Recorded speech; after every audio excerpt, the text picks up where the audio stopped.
With me, yes, the one and only Paul Friends, welcoming you, the star of the universe, on call. And tonight we have Gary. Say hi, Gary. Hi, Gary. And we have Doug. Say hi, Doug. Hi, Doug. Woohoo! We got two people. Oh, we got three. Of course, we got me. Because I gotta make sure I can count. I can count. You know. So for those of you, okay, it's there. I'm all set.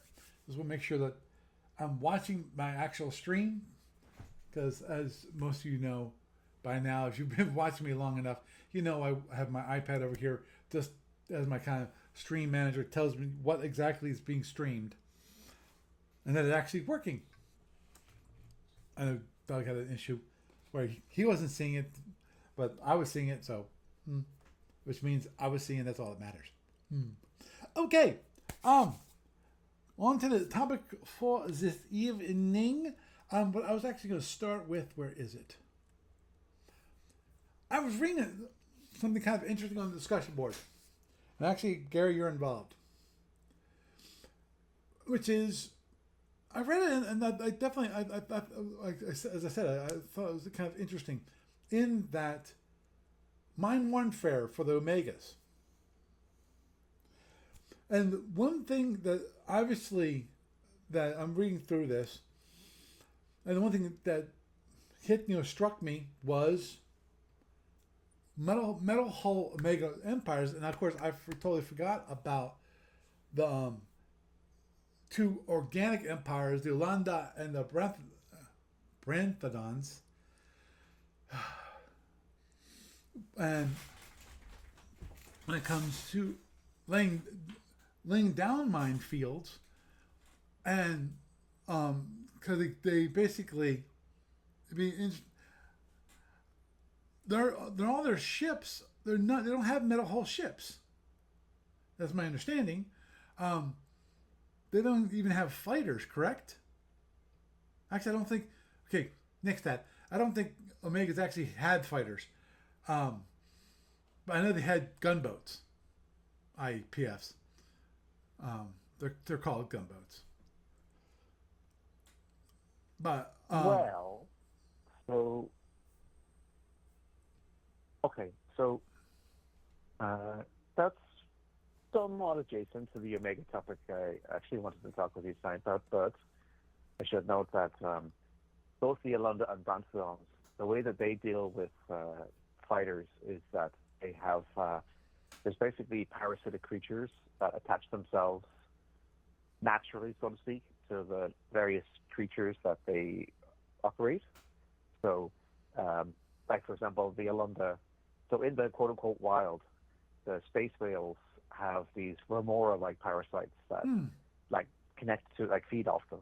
right. And so what the Alunda did, the Mern rather, the species that runs the Alunda host, they bioengineered both the host ship and also the remora creature to have a more symbiotic relationship for carriers. So Oh, if you see a Alunda carrier, you'll see a bunch of these remora creatures basically sticking their teeth into it, but into like a part of the ship that's been like modified so that it doesn't actually harm the host creature.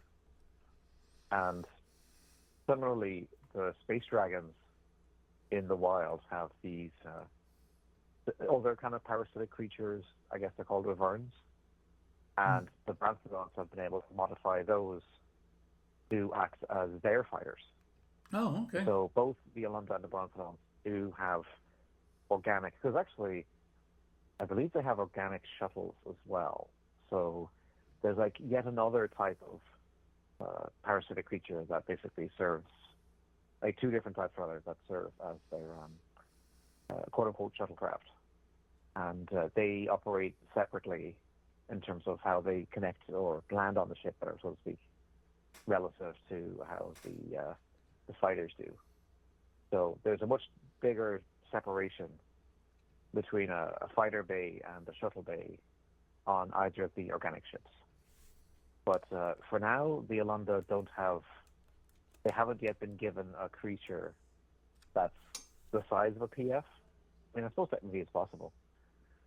But the Brantodons, they actually use, they call them baby dragon ships, but they're clones that are induced to birth early, and so Oh, okay. they they function as a brood that are psychically linked to the dragon ship that's controlling them.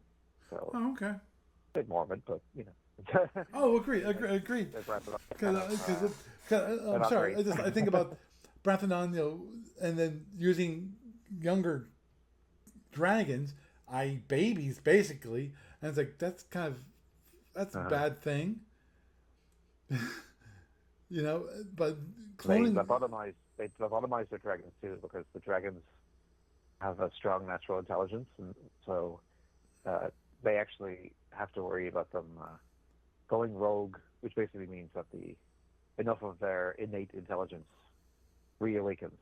Because the difference is that for the Alunda, the Mern rather, when they use the space whales have no innate intelligence in the same way. right? So even though it's you know not not quite the same as when you have a metal ship, but nonetheless, the creature, it basically does what they command it to do. It doesn't. They don't really have to worry about it fighting back. So, although what's interesting is that haven't seen them yet, but later in the timeline. So what happens is the Alunda, sorry, all the Mern, because the Mern are kind of like a land octopus species. They're the creatures that actually operate the Alunda host ships. Um, they actually eventually, what happens is an exile ship from the Siberians shows up in their territory in the middle of the Andromedan and Soldier invasions. And they actually offer, because what it is that the Mirren create these organic interfaces. So they don't actually control the bioship, the host ship directly. These interfaces basically do the work for them. So they're kind of like organic computers. Right. So you're standing there and you're going beep, beep, beep, whatever, and you're interfacing with the interface. And then the other end of the interface is actually communicating of a sort with the host creature. Like, say, if you want to like make it turn left or make it fire a firebolt or make it do this, whatever.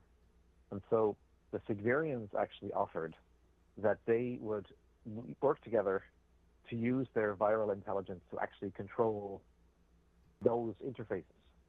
And by doing that, you basically have the equivalent of an egg ship. Wow. But yeah, so in the future, should we get to X technology modules for Omega, then the Alunda ships in that file, they have to basically invent an entirely new set of rules to represent big tech, so to speak, Right. for an Alunda bioship. So go. Let me back up just for a moment. So you're telling me in the future, the future in the timeline, that when it comes to Yolanda, they actually make a treaty with the Sigvarians? Well, treaty is too strong a word because this is like an exile ship. Like it's fleeing the most recent defeat by the Sigvarians. And so they've got nowhere else to go. It's just like maybe just one ship full of exiles. And both sides kind of out of desperation come up with the idea that instead of trying to infect people, the SIGs would find a way to could take over the bio interface aboard the living ship.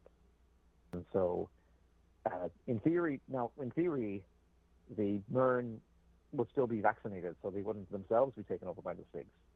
But the SIG exiles would be in the control interface. Right, and but so at the same time, they'd be able to control the ship faster than a manual interface can. okay, but that to me implies an alliance because of, to me that means that the Silverians have control of the Alunda. I'm sorry, the whale ships themselves. Is the whale ships called the Alunda? Well, so the actual ships are Alunda with a capital A, and then Okay. the wild creatures are Alunda with a small case A. Okay. But supposedly the interface is still set up in a way that it takes command from the Mern pilot, Right. so to speak. Right, It's right. just basically Understood. But like but when if, you say but if the make the ship the go SIG faster, variants the are SIG is enhancing that connection, helping with that. couldn't they in theory Yeah. take control? Well, they seemingly haven't, because the other thing too is that apparently, from how it's been described in the data so far, it can only do it with the assistance of the mirror, like the two sides, Oh, okay. going in the same direction. So I guess there probably have to be some sort of safeguard in case the things try to go off script. But Yeah, I that's what I mean, was where thinking are they about. going to go? Because I would think they still there could need they could be some sort of inoculated. support network. Control systems could be inoculated just in case the SIG variants go rogue and go, we're taking over. Yeah, that's true. You could like have like a vaccine thing, and then Right. you inject it, and it kills the SIG, and you still have the control interface. So But that seems because usually when the SIG takes over a sentient being, it actually erases the original consciousness. So when you vaccinate someone who's infected by the SIGs, they turn into a potato. But the living interface, the interface itself has no actual intelligence. So right. it just becomes like I guess you could call it a non-X interface. So that's probably kind of like it'd be like a security station on the Klingon ship or something like that. Maybe there's some sort of mutiny rule that you could put in. But again, like the question is, what is the SIG going to do? Like Right. where are they going to go? Because they need to be supported by a logistical network. Right, Empire and runs. in the case of the Yolanda, they not, basically it's have not a just for home. their survival. They have a home where they actually can Yeah. live and not Yeah. have to worry about someone coming and wanting to kill them. Well, because I mean, remember the time this agreement was made, both the Soldier and the Andromedans are trying to take over the galaxy. So it's Minor you details. can't really go anywhere. Like you don't really have much of a choice. So. Okay. But yeah, in terms of mind warfare, I believe that they both have T-bombs, but that's not quite the same thing as like a mine that is stationary. Right. I don't believe either of them actually have that because they don't have a creature that is sedentary enough to be able to basically stay in orbit or in deep space. So the thing is that especially for the Bransonons, they most likely, even Steve Petrick was mentioning this before, that they probably don't have space bases at all. Like all their bases are probably on a planet surface. Right.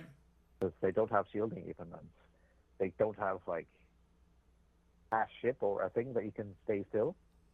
And on the other hand, the Yolanda, they have trouble because their ground bases, they can only grow because the space whale, see what they do is, speaking of things getting weird, they clone a version of their whale that has no head.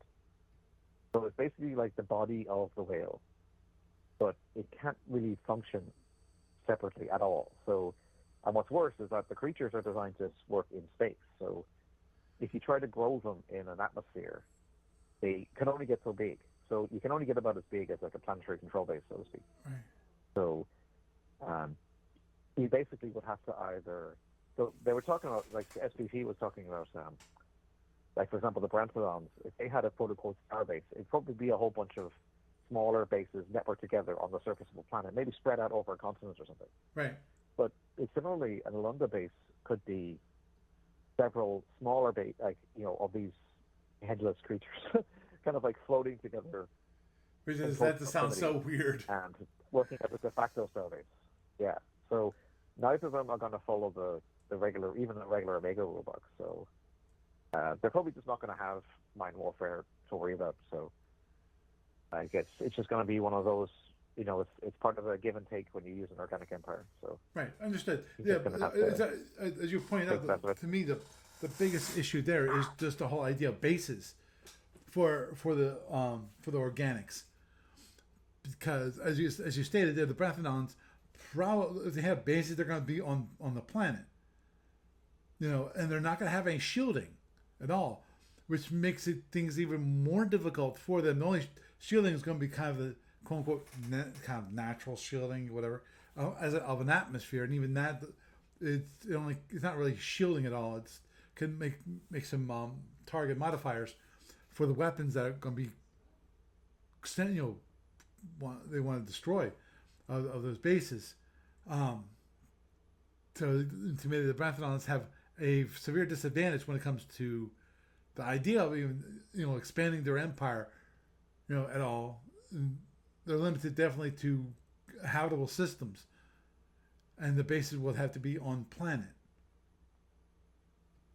Oh, couldn't they maybe do an asteroid thing? Like the Jindarin? Just take over an asteroid? Well, the problem is that their armor is not really armor. It's basically like organic armor plating. So what it is like, uh, if you look at an SFD for a dragon ship, the exoskeleton is shown as like a single unit, but in reality, what it is that the back of the dragon has various armor plates, and also the body of the dragon naturally kind of like undulates, like it's kind of like quote unquote flying or whatever. So those plates are kind of moving. So there's no actual. Most of the time, the direct link is not really there. So it's more like the actual back of the dragon has sub plates, sub objects on each one, and together they accumulate to aggregate rather to function as a ship. So I think you still need to have like a living organism because all of the Branston technology is like alive. So I don't know to what extent it requires the dragon ship to be there as opposed, or if it requires to be inside an atmosphere. But I mean, I don't know. I mean, in theory, they could try to hollow out an asteroid, but they'd have to be super careful in terms of making sure that there's no leakage. Like they probably have to like have some sort of organic thing, like a forest, so to speak, or something, like growing inside the middle of the asteroid to kind of like keep the technology alive, so to speak. So it would be a different. I mean, not to say it's impossible. It'd be curious to see, but it would be a very different proposition compared to what the Jindarians do. So, but because the other thing too is that the Jindarians can install like unique technology, like transporter dampeners, that sort of thing. But I don't know if I don't think because the thing that makes transporter operations difficult on a Dragon ship is because those plates keep moving. It's very difficult to get a transporter lock to or from the actual ship. So I think it's like and the ships themselves are organic, so it's hard. I would think it would be hard to delineate between a person and the ship itself. Well, it's more like they have to basically command the ship to stop undulating, so it kind of has to like stay still long enough so that the transporter can actually get the lock. I guess if they're beating off, that sort of thing. Because they're used to the idea that you just land on the planet directly anyway, and then you can get off the ship, Dragon, I suppose. Right. But when you're trying to target it, then that's a tricky thing. So, yeah, I mean, like they wouldn't have that protection if it was an asteroid, though, because if they could get the plates attached on there, then it would still. You're basically just got the bare rock to protect you. So, and again, no shielding. So it would be tricky. But yeah. So I don't know. I mean, I guess it would have to be a big asteroid so they could actually grow enough food on it, so to speak. So like, you know, lots of UV lamps and like soybeans or whatever it is that they whatever it is that they feed it on. But I'm sure they could figure it out. Oh yeah. But yeah. Yeah. Heck, I'm assuming the Jindarians do the same thing. They've actually. I would think the Jindarians have the same way of actually they grow food. I would think in their spaceships. Well, they grow food for themselves, but not for their technology. Right. Because they're still a metal hole empire, so to speak. So they still have regular warp engines and. Right. Oh. But actually, with the Alunda, it's interesting because the space whales, they eat they actually eat. So here's there's this came up in Captain's Log.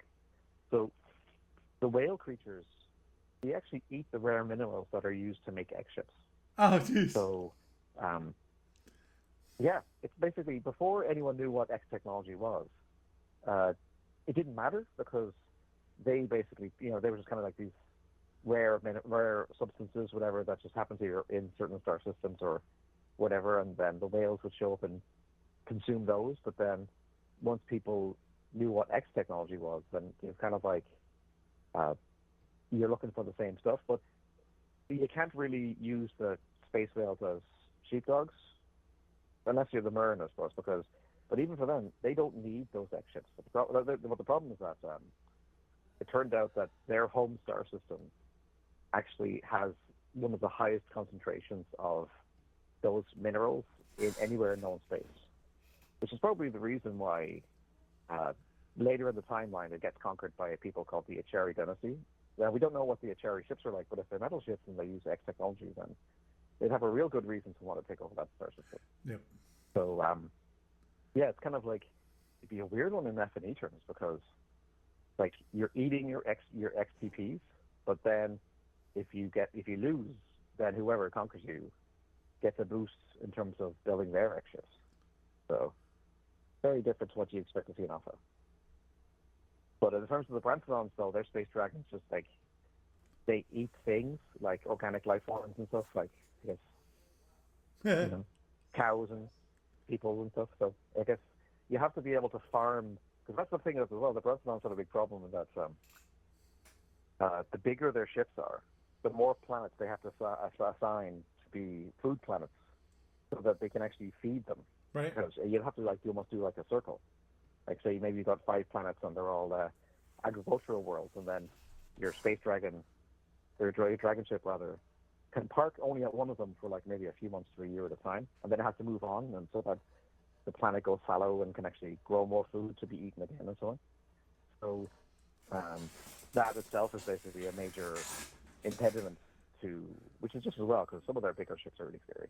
So that's probably another reason why they're so aggressive, because it's a lot more cost effective if you're eating someone else rather than eating your own planet's worth. So true, very true. You can kind of see why the Yolanda didn't get along with them. Yeah. Jeez. I was reading here that you mentioned that the Branthonons were actually destroyed as a faction prior to the Andromeda invasion, which makes sense. Yeah, they got whacked in Y-189.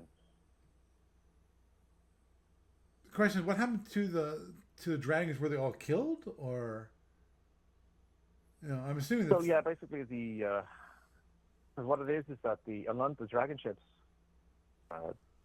it's too difficult for the Branthonons to catch live dragons.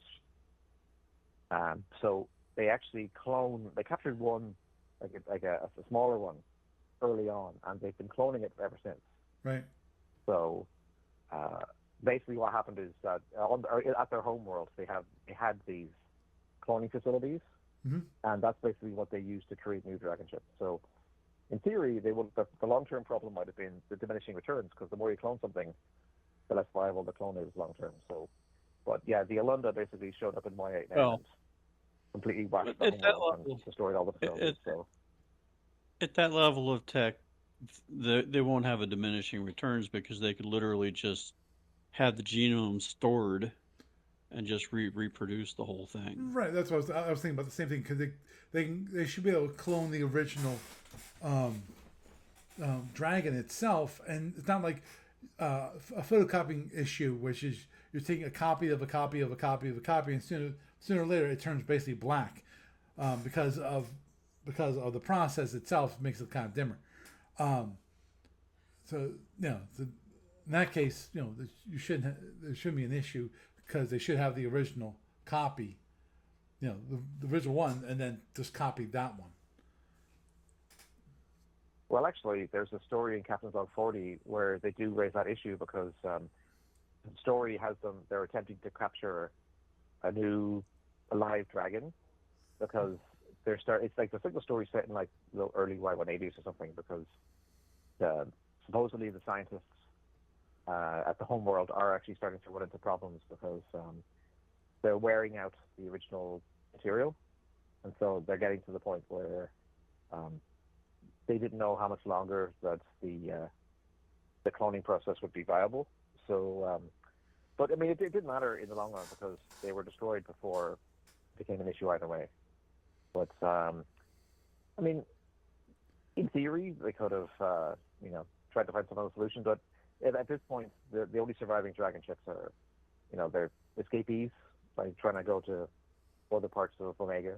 So probably want to steer away from parading space because the Aphrodons themselves are lizards. So that wouldn't end well for them. Mhm. But yeah, although the Alunda get theirs in a few decades later because that section of the Omega map, there's a new group that appears just at the tail end of the Andromedan War called the Achari. They're one of the Omega's Lost Futures factions that Bruce Grohl was talking about. Oh, okay. And they actually they conquer the Alunda home space in Y218. And so the Alunda government actually flees to Volpa space, so they become a faction of a group called the Volpa Confederacy. Who are kind of like the meaner version of the Eastern Alliance. So, and by the end of the timeline, Volpa home space is gone. Oh, sorry, Volpa home space is still going. Alunda home space has been taken over by the Achari, but the government in exile exists as a member subgroup of the Volpa Confederacy. Right. So, right. Whether right. they get their worlds back is another story, because we have to see what the final cycle of the timeline has to say at some point in the future. Understood. That will be a long time in coming if it ever comes. Which is one of the things that also, of course, that you mentioned in the Mind Warfare post, which was, of course, the FC Omega conversion project, which has been, to say the very least, has been on hold. No, there's the campaign project is going ahead. Right. Oh, understood. And I think that's great. And that I'm not sure if it was Doug who said it or somebody else. What's that? Which was that I think Doug, you felt like having the different empires campaign capable that actually would encourage people to actually play the Omega empires more, because of the current array of ships is not exactly coherent. And I think you also, and of course, I think you also mentioned, of course, you just want to make sure that they didn't run into the same issue that the Alpha Octane ran into, which is the whole issue way back when, which was the cookie cutters. Mm-hmm. Yeah. Which I think most people agree was, okay, you really lost the flavor of the individual empires when that happened. But which I think the root cause of that is like almost empire envy. One group gets this ship. Oh, this empire, the other empires have to get that ship too, right? No, that wasn't it. It was more along the lines of balance-itis. That was a game. I think that was a game design decision. When they started doing the cookie cutter thing, because if you notice that it really kind of all happens in that one time frame, roughly during a significant chunk of the publication period, where they come out with the cookie cutter kind of thing where everybody gets the same series of ships. Mm-hmm. So it's like you have the original game, you have a few expansions for it where they add the different empires and so forth, and they all really have the unique thing going. And then after that, they have a point where it becomes a whole bunch of, like, the cookie cutter thing comes into play, and it's really when they focus on the general war, I think, in a lot of their publications, that they start doing that. So they come out with War Destroyer X for one race. They make something similar for everybody, right? And they try to have everything basically all game balanced, whereas And the original thing that made the game really stand out and unique at the time, you know, was that it was somewhat balanced, but it wasn't balanced because everybody got the same exact class of ship based on the exact like this is the War Destroyer X and it's got this movement rate and that, and it was just like I think it was more of a design decision than a everybody complained about we all want that ship for our race because they pretty much all came out in like um all those different expansions of like the R modules, I think, Hmm. if I remember kind of Oh, correctly. understood. The question also comes into being in my mind is not just that, but was there some pressure from Task Force Games to produce the R modules? Put out a product. It might not be the greatest product in the world, but it's a product, and people will buy, and therefore will make money and so forth. Probably, I can't really speak for Well, them. Oh, agreed. I mean, Neither can I. you go back and you have to like really analyze the whole um, the issues they were having with Paramount and everything else under the sun at the time. There was that whole period of time where they were very restricted on what they could do. Right. It's kind of it's an interesting thing. It's a very interesting rabbit hole to go down. So well, Hop, hop, yeah, hop. one thing is that because actually even Bruce Grant himself talked about some of these things when he talked about the creation of Omega, and he was basically saying that part of it is basically due to the need to keep the TV empires present. So there has to be a Federation, there has to be a Klingon, a Romulan Empire, and so forth. Now, I mean, when you're playing Federation and Empire, you basically have one of two alternatives: either the Klingons win, or it's a draw. And like when the Andromedas come along, the Emperors win or they lose, whatever. So that's actually quite interesting there. But they're not basically. There's kind of like, you see, the thing is that a lot of it in hindsight, I don't know if it's necessarily fair to judge because, I mean, if you basically turn around and say, like, why does every empire in the Alpha Opt use the same phaser? And,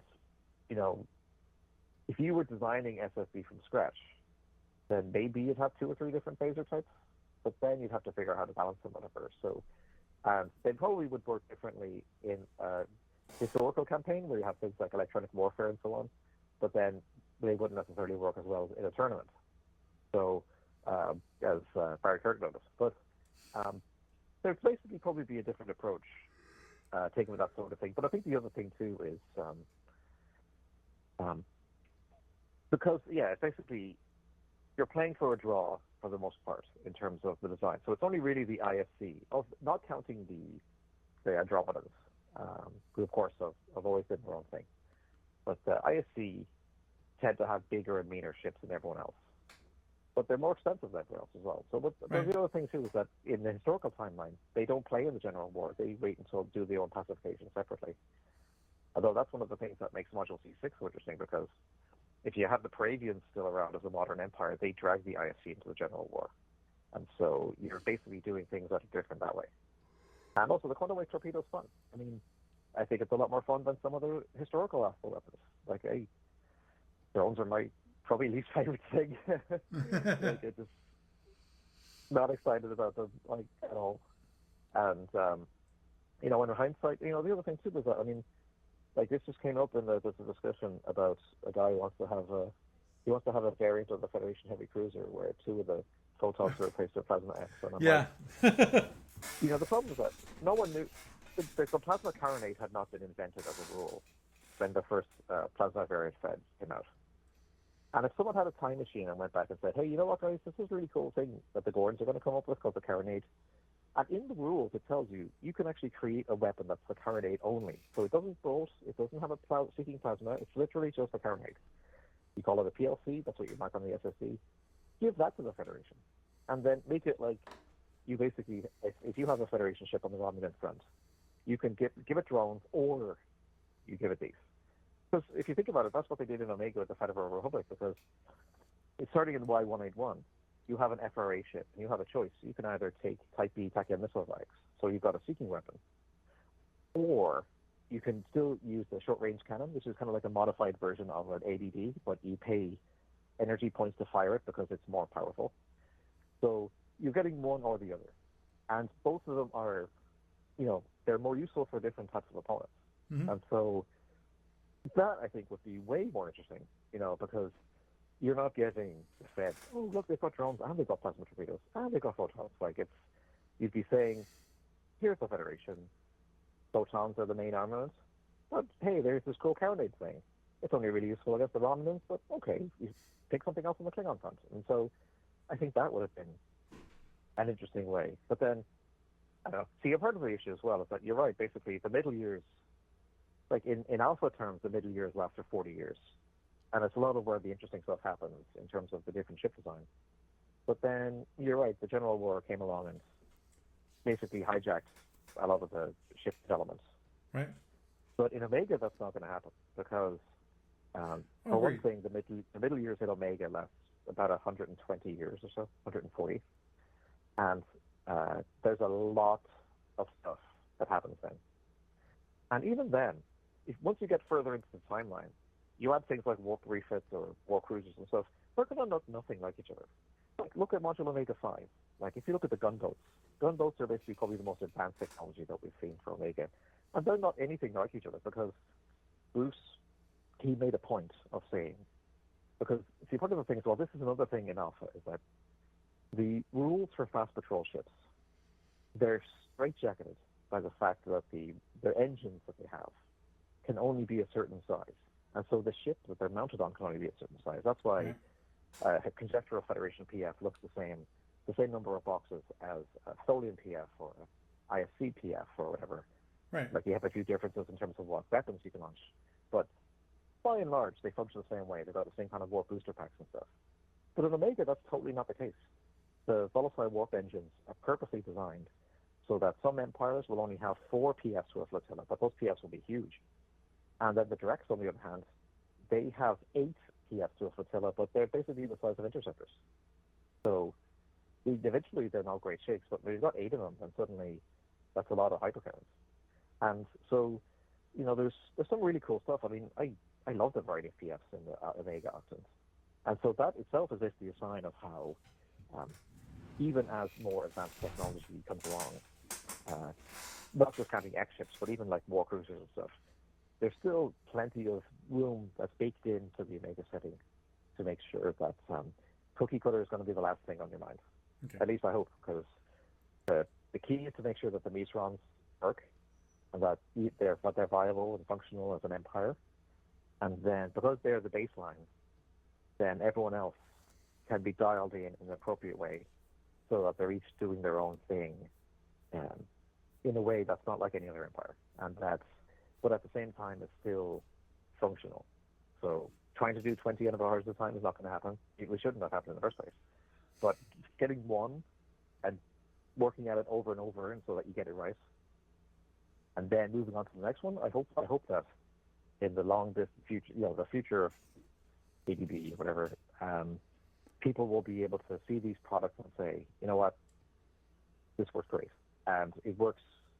It doesn't work like the stuff I'm used to, which is also great, but it still kind of has its own internal logic, where if you have 1,000 BPV and you use that 1,000 BPV to buy a squadron of ships, or a fleet maybe, you'll still end up with a force that still functions the way the Empire is supposed to, and you don't feel like you're being shortchanged, even if the individual cruiser gets beaten up by the other guy's cruiser.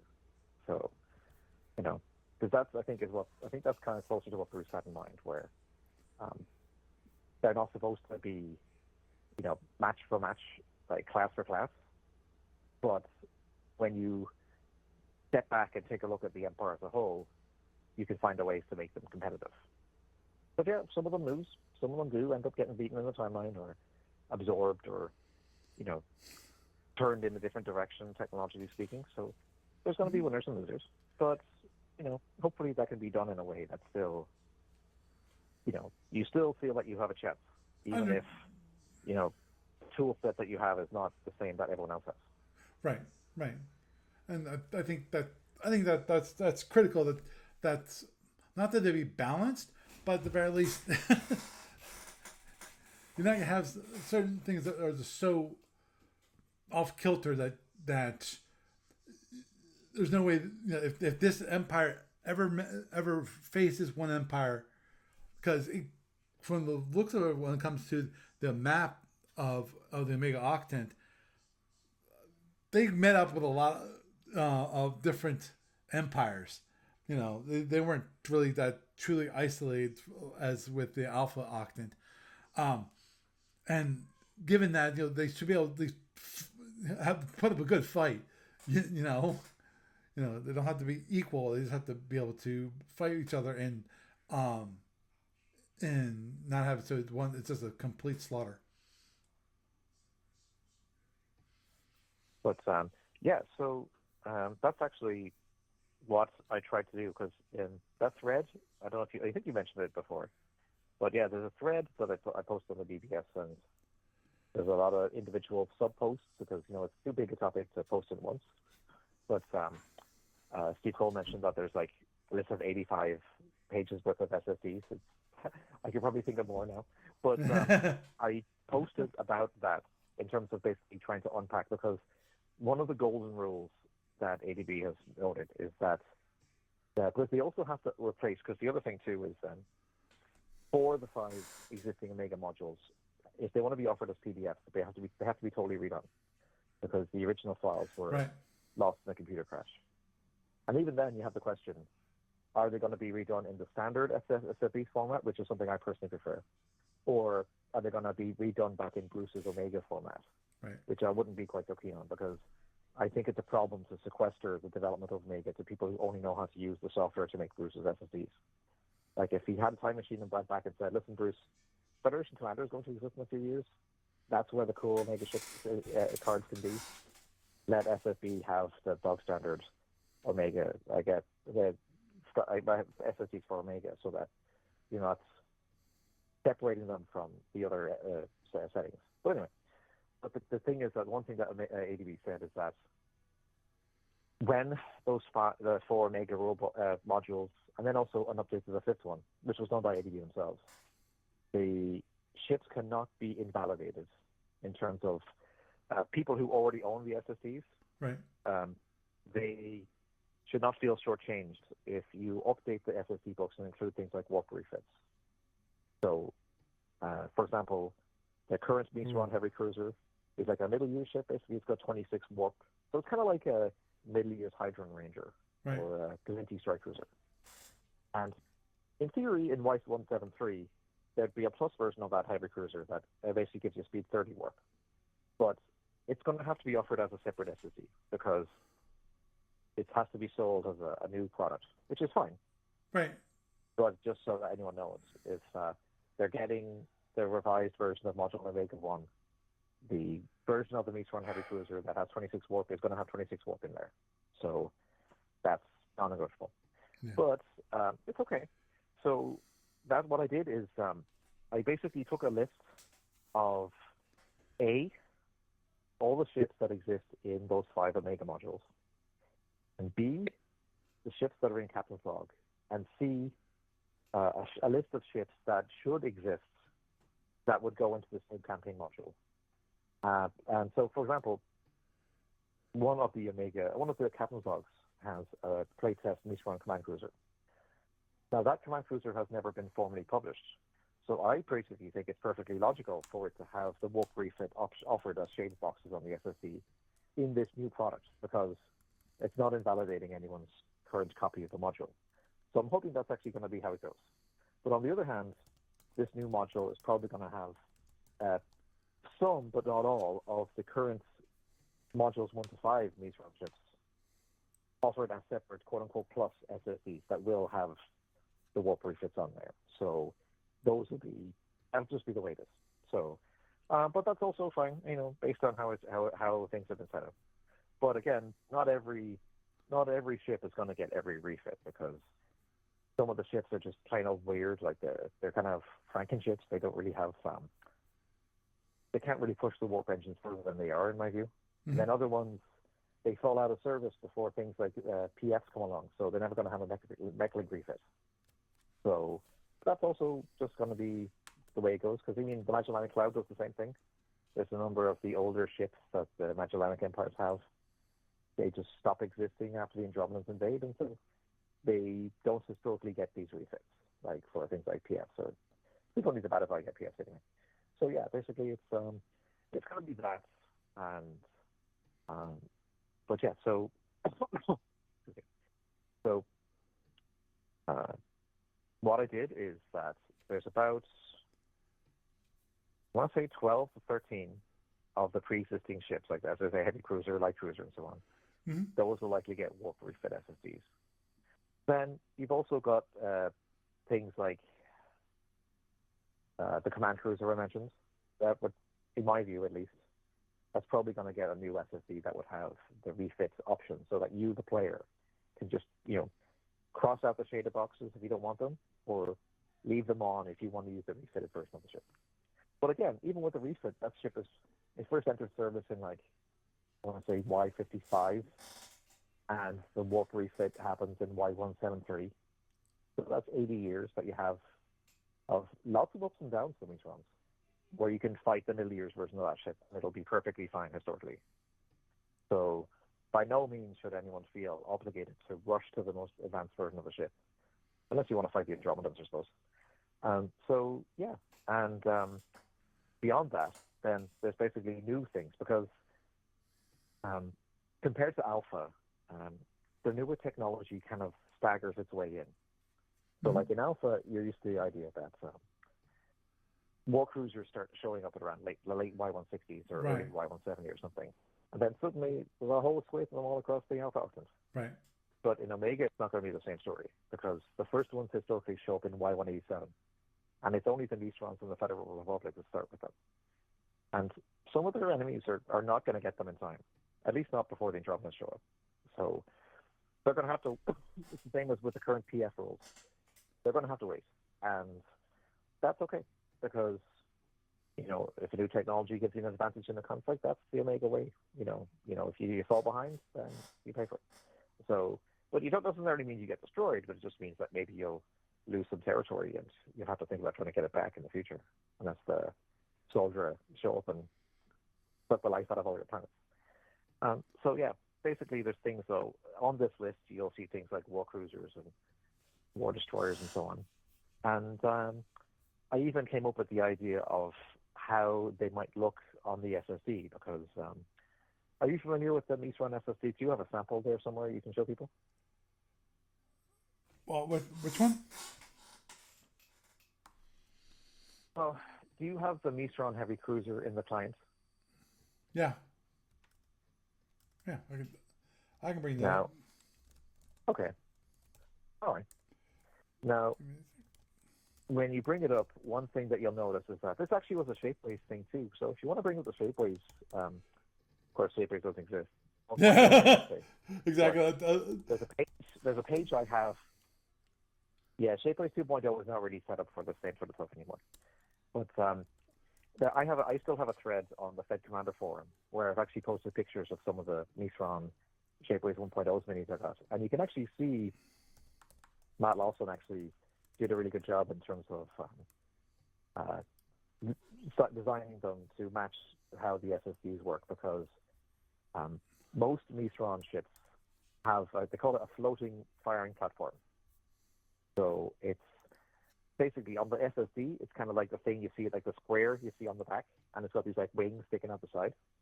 And so if you look at the Shapeways miniature, there's literally a raised platform sticking out the back of the ship, and it's got wings on that side, and the wings have like the Taki missile launchers and stuff like that. So the bigger the ship, the bigger the wings, but the actual platform itself is the same size. So whether it's the destroyer all the way up to the dreadnought, it all uses the same floating platform. But the platform has on a certain grid, so it's got a certain number of boxes that go left and right and up and down. So if you're building a mission variant, that's the space that you have to work with in terms of like where the cargo boxes can go, or where some special sensors can be put in, and all that kind of stuff. And also where the firing arcs can be, because the way that the platform is set up is that on cruisers, you're basically stuck with FA arcs for the forward phasers and RA arcs for the aft ones. You better hope you can turn your ship. Could you see that, or? Yeah, it took me a moment. Finally got the Mizran heavy cruiser up. Okay. All right. Well, while you're doing that, do you want to actually bring up the Shapeways miniature so people can see it too? I have a Mizran heavy cruiser on the list. Okay. Where would that be?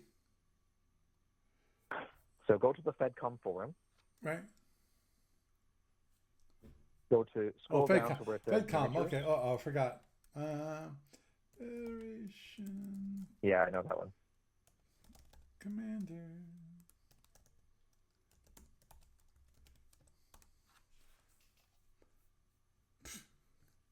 And discuss FC forum. There it is. And it's in the miniature section. Yeah, that's one. Okay, miniatures. Yep. And then go to, there should be a thread that says My ADB Shapeways Minis.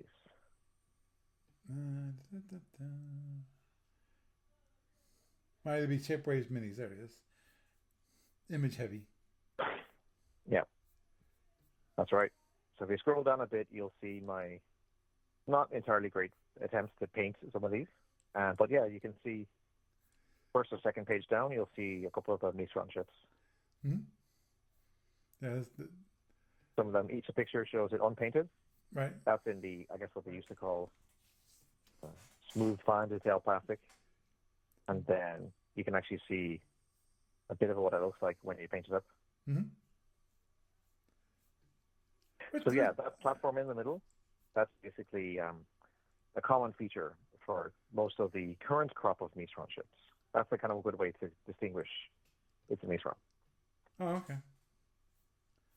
That actually brings up a... But if you see that Volta ship, the one that's orange, the blockade runner, that one's actually designed by, I guess, kind of like a rebel faction within the Mizran space, do not have the platform. So it's kind of like diverging away from the Mizran template. Oh. So that blockade runner, that's kind of like a sample of what the Volta would be like as a future faction when they get developed more fully. Understood. Question. So about your miniatures. And that is, I see you know, you basically got the not clear. Let's put it that way. Clear kind of miniatures. Why did you get that instead of one of the solid ones? Like, there's a particular reason? Yeah, because the plastic quality is better. Because when you get what they used to call frosted ultra retail or smooth fine detail plastic, that's just how they were. But they were higher quality than the thicker, like the solid block ones. So yeah, that's just how it turned out. Well, okay. You know, it used to be interesting because I guess if you like an empire that has some sort of quote unquote cloak, then you just buy the miniature twice. Right. And one painted and then. Okay. Look, I've got my Zoltan stealth field. There you go. Yeah, I've mentioned that a few times, where, yeah, I think that was a great idea. You know, to have the clear / frosted ones and have it so that can be representing a cloaked ship. You know, I've mentioned that multiple times. Okay, so if you have the SSD up as well, then one thing you'll notice is about the platform is that its default weapon setup that you see on some of these ships as well is it's got a tachyon gun. It's got 2 tachyon guns in the middle, and they fire forward, but they can also fire directly along the hex. Right, direct behind the ship. Yeah, I see the mention in here. Did I just lose Gary? Okay, no, I didn't. He's still on. It's just I think it just cut off. Maybe his phone died.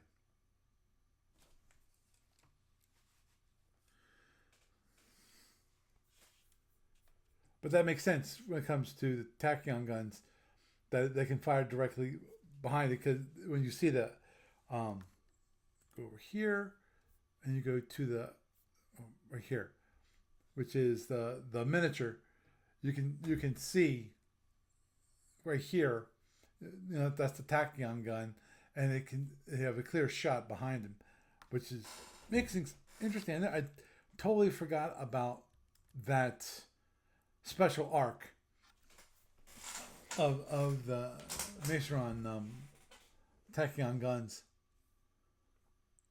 and we have the tachyon missiles here, and these some. I also have a couple tachyon guns here on the outside, which definitely seeing the miniatures makes the SSD a little more clear, and definitely as Gary pointed out, I think I might have lost Gary because I don't hear him at the moment. I'm still recording, right? Yeah, I'm still recording. Just double checking. Did you say something? I did. Okay. Assume you're hearing me, just not hearing Gary, because I'm not hearing Gary. Yeah. Yeah. Maybe he accidentally cut himself off on the phone. That's possible. You might actually like the mute button. So if you're listening, you might want to check your mute button or call back in.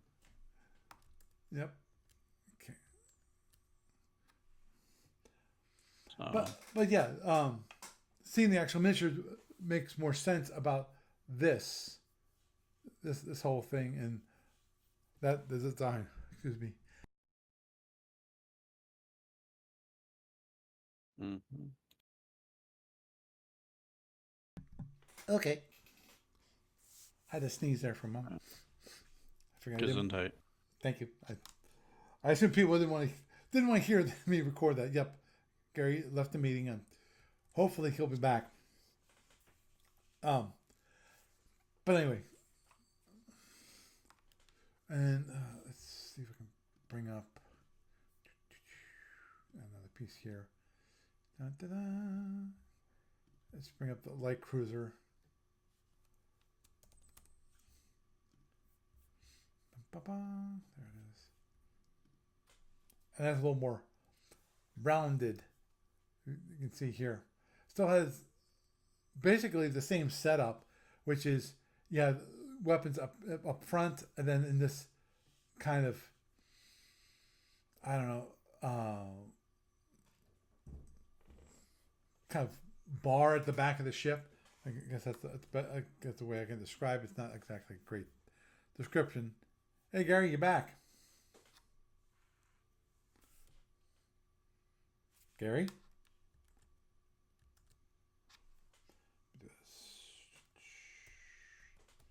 Have it so it's just me.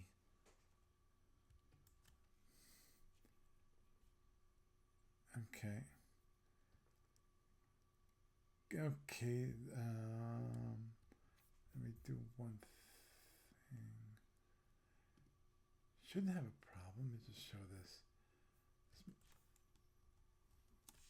Yeah, I'm here, and Doug's here, right, Doug? What? Yeah, I'm right here. Yep. Okay. I can hear. I can see your video, audio. Is he still connecting through TalkShoe? Yes. Okay. And the platform you were looking at ditching soon because of stuff like this. Yep. So.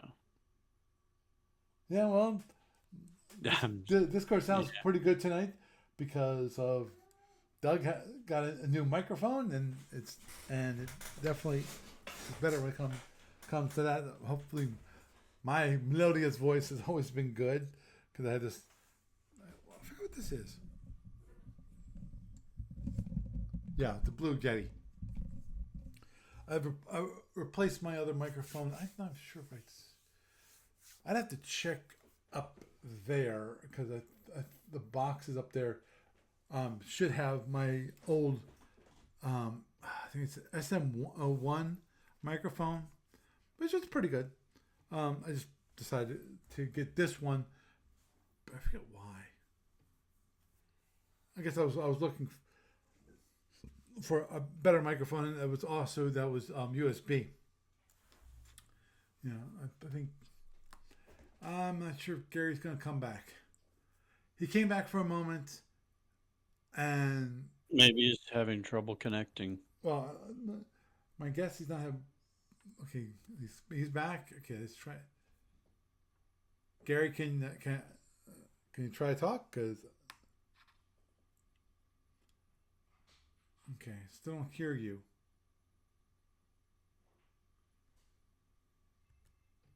Okay, and let me see. I didn't change any of the. What the heck? Oh, let me check something. There and there. Okay. This might sound like How an about now? odd question, but Hey, Gary. is there an app you can Oh, use to you hear run me now? Discord on Yeah, your I can hear you phone? now. Oh, I do. okay. That's weird. So, I did not do okay. anything. I think TalkShoe my another reason. Because I think the audio settings got modified. Because I just checked the audio settings. The audio settings had been changed since when I actually started the call. Mm. So it might have been Interesting. TalkShoe itself, and not you specifically. I mean, Okay. All right. Or me Atlantic. But yeah. So anyway, we were talking about the platform. So it's yes. got like the two plus two plus two, and then one plus one plus one. The boxes, like when you look on the Right. SFC. Mm-hmm. So my idea was that on warships, like a war cruiser and so forth, Right. you turn the boxes around. So I actually put a little diagram of this in the BBS thread as well, if you want to see it. So the idea being that you make the boxes thinner, so like they're a half box width away from each other, but longer. So for example, the default weapon version of the module would have 4 phaser W1, so 2 and 2 on either side. And then it would have a half box distance between them and the tachyon guns in the middle. And you would have 3 tachyon guns in the middle. And then at the back of the module, you'd have another kind of space where you'd fit 4 wide-angle phaser 3s instead of 2, and your probe launcher. So if you compare, say, a war cruiser, a war destroyer versus a destroyer, the war destroyer gets 1 more tachyon gun, and it gets 2 more wide-angle phaser 3s. But because of the way the platform is built, they're still kind of in weird arcs. Mm. So the comparison you could make is with the Carnivons, because if you look at the SSDs in Module C6, certain ships like the Carnivon war cruiser and war destroyer, those kind of close to how they distinguish from their light cruiser and destroyer counterparts. So they might add a few more disruptor cannons on the front, or they'll have a couple of more phaser 3s on the back. But aside from that, there's not a massive difference in terms of the weapon armament. So, because the Carnivons are kind of like the closest alpha equivalent, I guess you could say, to what's going on here, because they've got big missiles, they've got heavy weapons that fire twice a turn. The only thing is that they've got heel nippers, which don't exist in Omega, so you don't have to worry about them. But yeah, I basically feel that that is a good, like, I don't have an equivalent of like a new heavy cruiser, so to speak, but yeah, basically I think that would be kind of like an in-character way to produce a ship that represents a war cruiser or a war destroyer, but in a way that's still characterful in terms of like how it functions in SSD terms. So you're not getting a panacea. Like, you're not solving all of the base holes problems, because Right. it's a brand new hull anyway. I'd say that you can't build a war cruiser out of a light cruiser, so to speak. But so, if you had problems with the firing arcs before, you're probably still going to have problems with the firing arcs now. Well, So I'm sorry. It's not making different ships shouldn't solve those initial core issues just because of that is just the makeup of how the ship was designed. That's the feel for that empire when it comes to the ship design. Mhm. And so that's definitely what I have in mind when it comes to like what a war class of range of ships would be for this empire. And so, but yeah, it also basically means that things might get a bit less than roomy when you're doing certain mission variants.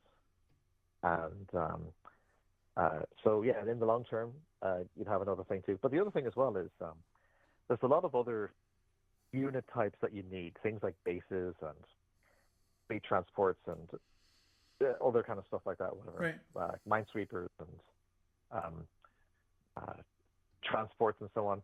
And so one of the things as well is that, so even in Captain's Log 21, I believe it is, the Misrons don't do, so for example, if you look at, say, the Klingons, during the Middle Years, the Klingons built dedicated tug units, the T7s and the T6s. And so they look real different to a D6 or a D7 because they're purposely designed so that they have the bracing to be able to carry Klingon pods. Right. And similarly with the Federation. Federation, you know, the famous Hermes-class tug, Hermes-class, no, what's the Ptolemy-class tug? Is that right? Ptolemy-class? I don't remember. You basically have it, it's got the brackets, the bracings on the bottom of the saucer, so it just kind of tugs, it carries the pod, right, like so. Mm-hmm. But then you fast forward to the General War, and suddenly you've got things like light tactical transports, which look like your war cruisers, except they've got these pods sticking out the bottom of them. And so I don't think the Misrons are going to do that. I think that because right now they have dedicated light tug and heavy tug designs, which have to be purpose-built because they don't function the same way as the cruisers. Right. And I'd say that's probably going to continue. So even if in like Y205 or something like that, they come up with a new, more powerful type of tug, whatever, it's still going to be having something that you build from scratch. Like you're not going to be able to basically stick a pod in the bottom of a war cruiser and pretend it's an LTT or something like that. That's not going to happen. So it's still going to be something that's in character for how they function. But I actually had an interesting idea about that because if you read the history of the Omega timeline, one thing that happens is that near the beginning of the Andromedan and Soldier invasion, the Belosko home space gets destroyed. So the Belosko basically flee to different places in Omega. Right. And the biggest number of them actually become Misrons. They become part of the Alliance. So now, I'm not saying that the Misrons should get Belosko technology, absolutely 100% not.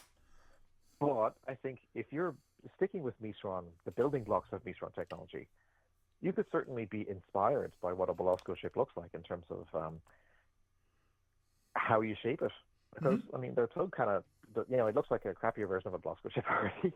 But, I mean, you could basically, have like a new light tug and it basically, fits the pod in the back and so forth, the same as the current light tug. But if you basically give it lots of missile racks, because the Belosko, their ships, they have refits to give them second missile racks and stuff. So, you could, that would be, I think, be an interesting way to basically say that the Belosko exiles are contributing to the Alliance in the future, in the later timeline, in a way that doesn't dilute their own uniqueness as a faction. Yeah, I think that's important. If you're playing the Misrons in a campaign, you'll probably have a couple of, there won't be mercenaries anymore because they'll be Misron members, but you might have a couple of Belosko ships you can hire, so to speak. But maybe a couple of your tugs have like some of their crews who just happen to be ethnic Belosko. The ships still function like regular Misron ships, but that's part of the character because the Alliance is basically like the Federation of the ISC. It's got loads of member species. Right. And so you can basically lean into that in order to make sure that you're never making them, bland, generic, LTT or theater transport kind of thing that you see elsewhere in space. Right. So, right. Yeah, that's. So how does that sound? Sounds cool. Sounds cool. Yeah. I gotta say one thing: there's a lot of work ahead. You're not wrong, because the one big issue, and of course, if anyone listening to this has any ideas about this, please post them on the BBS. Discussion is happening. Things are happening. So, if you want to get involved, now's the time. The number one thing in terms of new rules that they need is some sort of wide-angle phaser 4. Because Bruce Graw never actually created most of the heavy phasers in Omega, which is really annoying. Like, the Kixer, of all people, they have a heavy version of the Gauss cannon. But there's no wide-angle phaser 4, there's no radiation phaser 4, so those basically have to be drawn up from scratch. Now, it's not the most terrible thing in the world, so I'm sure some sort of reasonable thing can be done up, whatever. Yeah. But it's probably not going to be as powerful as a phaser 4, but it doesn't have to be, because wide-angle phasers, the main thing about them is that you get a more consistent roll when you're rolling on the D6, because you never get the same high, but you don't get the same low either. So if the wide-angle phaser 4 is something like that, maybe it's got shorter range, so the base can't reach out to you quite as far, but you can expect a more consistent amount of damage. That's perfect. So we'll need those for things like ground bases, and also for like heavier bases, like if you're attacking a capital system or something like that. So like a star base or whatever. Mm-hmm. But I don't think that's unmanageable. Agreed. The only thing to bear in mind is that the later in the timeline you get, the more expensive the toys for the tachyon missiles get, because when you start off early in the middle years, you can't go quite as crazy with the missiles that you might want to, but that's okay, because that's the era you're in. So once you get into like things like Y200, suddenly there's lots of cool things you can do with tachyon missiles, but then you have to kind of stop yourself, because you end up spending like a quarter of your BPV on the missiles. So if the other guy has a plan for that, then maybe you shouldn't get so greedy. But that's part of the thing. That's part of what makes it interesting. Because it's not like in Alpha. Well, I mean, technically, but you can do kind of funky things with both drones and death bolts. But even with tachyon missiles, most of the racks have a slow launch rate. So sure, you're spending money on the missiles, but if you have 2 racks on your ship, you're only getting 1 missile out per turn, because so you're not overwhelming the board with speaking weapons, drone-like ones, I should say. So you have to plan carefully in terms of what your individual missiles are going to be. Are they all going to be the same type? Because that's perfectly fine too. Or are you going to keep a couple of surprises here and there? And how are you going to launch them? Because missiles have myopic zones. You can't spring one on them, someone at range 0. And they take 2 seeking weapon control channels to manage. So you have to decide, are you going to buy the equivalent of Type 3 guidance for them? And if so, how are you going to use that? So, basically it's a part of what makes the Meatrons interesting as a faction. But I think there's ways to have it happen in a way that doesn't get to anything near the level of drone craziness that happens in Alpha, in terms of like, oh great, you've got like a bunch of F-11s, and how many drones do they have? And you've got scatter packs as well, and you've got like all this other stuff. Oh, please no. Yeah. It'll be a different kind of mission. That should never happen for the Meatrons. Yeah. Agreed. Yeah. So you play as a Meatron player, even if you get all the cool toys that they might get later in the timeline, that will still never happen. So you'll still be able to actually play the game and hopefully have it be fun. Unless you're the kind of player that enjoys in launching 100 drones. So, but let's hope that's not the case. And then you won't be playing Omega. Yeah, basically, no. Yeah. And of course, this is just the first step. I mean, once the Meatrons are done, there's lots of cool choices like the Trobrin, or Trobrin will actually going to be interesting, because you're going to ask yourself, are they going to bother with light cruisers and destroyers at all, or just stick with their frigates and heavy cruisers? Yeah, that's a good question. They're still going to have armor that they can eat, so they're going to be a real fun empire to play around with. And later in the timeline, you get to things like Hivers, and all their ships are going to still be 2 sizes smaller than everyone else's. So how are they going to make tugs work? How are they going to have little baby pods that they can install? Because their heavy tug is basically a destroyer size. Mm-hmm. And are they going to be able to do anything interesting with like PF equivalents or something? And all these kind of things. Like, there's some really exciting things that I'd like to think they're exciting anyway, that are out there. And so, but at the same time, if someone's listening to this and thinking, that all sounds really complicated, like, it shouldn't be that the case at all, because Omega's major factions, Most of them are metal hull empires. Most of them are relatively reasonable, I guess you could say, from an alpha perspective. Like they're not soldier level or Andromedan level crazy. And so I'd say that once you've got like the core factions like Trober, Kulagar, Vari, Misron, maybe a few bonusy ones like Volta or FRA, they're perfectly viable for people who want to basically have a quote-unquote balanced campaign and not worry about having these rock, paper, scissors issues that you'll find with some of these more kind of esoteric factions. So, but of course, if you do want to go crazy and try to infect the galaxy with your Sigvirian virus, then that's another option.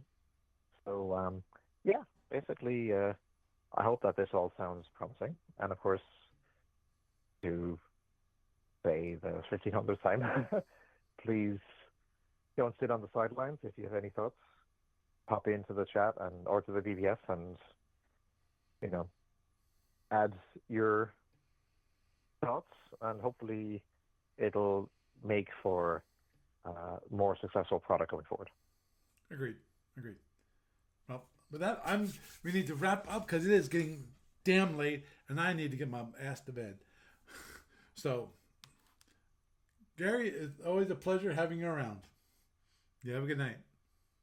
Thank you, and happy Talk Shoe Goodbye Eve. There's a penultimate episode that's going to be streamed on Talk Shoe, yes. Okay, good night. Indeed, so. All right. Doug, always having a pleasure having you around. Obviously, we'll talk later.